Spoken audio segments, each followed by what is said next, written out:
उत्तर प्रदेश के सियासी संग्राम में हिंदू मुस्लिम का छौंका तो बहुत पहले लग चुका था। अब ये चुनावी खेल 80-20 के बीच खेला जाएगा या फिर 85-15 के, ये तो आने वाला वक्त ही बताएगा। लेकिन इस बीच दावा ये किया जा रहा है कि भारतीय जनता पार्टी मुसलमानों के लिए सबसे उपयोगी पार्टी रही है। यूं तो उत्तर प्रदेश में मुस्लिम आबादी 19% के करीब है, लेकिन चुनावी मौसम में उनकी भागीदारी कहीं ज्यादा है। हर पार्टी मुस्लिमों के वोट को अपने पाले में डालने की कवायद में जुटी है। हिंदुत्व का झंडा थामे बीजेपी भी इसमें पीछे नहीं है। पार्टी से जुड़े संगठन आरएसएस की मुस्लिम शाखा एमआरएम यानी मुस्लिम राष्ट्रीय मंच भी इसके लिए माहौल तैयार करने में लग गया है। एमआरएम का दावा है कि बीजेपी शासन में मुसलमान सबसे ज्यादा सुरक्षित और खुश हैं, जबकि सपा, बसपा और कांग्रेस उन्हें केवल वोट बैंक मानती है।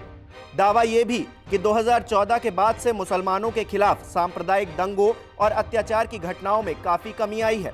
इतना ही नहीं, मुस्लिम राष्ट्रीय मंच ने केंद्र और राज्य सरकार की तमाम योजनाओं का जिक्र करते हुए बीजेपी को मुसलमानों का सबसे बड़ा शुभचिंतक भी करार दिया। एमआरएम के निवेदन पत्र को यूपी समेत आगामी चुनाव वाले 5 राज्यों के लिए जारी किया गया है, जिसमें बताया गया है कि अल्पसंख्यक समुदाय के सदस्यों को प्रधानमंत्री आवास योजना, मुद्रा योजना, जनधन योजना, उज्ज्वला योजना, अटल पेंशन योजना, स्टार्टअप इंडिया और मोदी सरकार द्वारा शुरू की गई अन्य योजनाओं से भी लाभ हुआ है। इसलिए चुनाव में सोच समझकर वोट करें, जरा सी चूक परेशानी का कारण बन सकती है।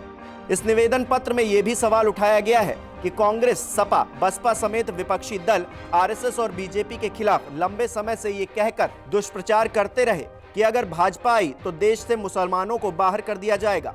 तो ऐसे में कितने मुसलमानों को देश से बाहर किया गया पिछले 7 सालों में, ये भी बताया जाए। बहरहाल चुनावी मौसम में बीजेपी के लिए एमआरएम का ये निवेदन पत्र कितना कारगर होगा, ये तो आने वाला वक्त ही बताएगा। लेकिन एक बात तो साफ है कि बीजेपी न सिर्फ 2022 के यूपी चुनाव को लेकर सोच रही है, बल्कि उसके मन में 2024 के आम चुनाव भी हैं। और ऐसे में यूपी की जीत बीजेपी के लिए ज्यादा महत्वपूर्ण रहती है।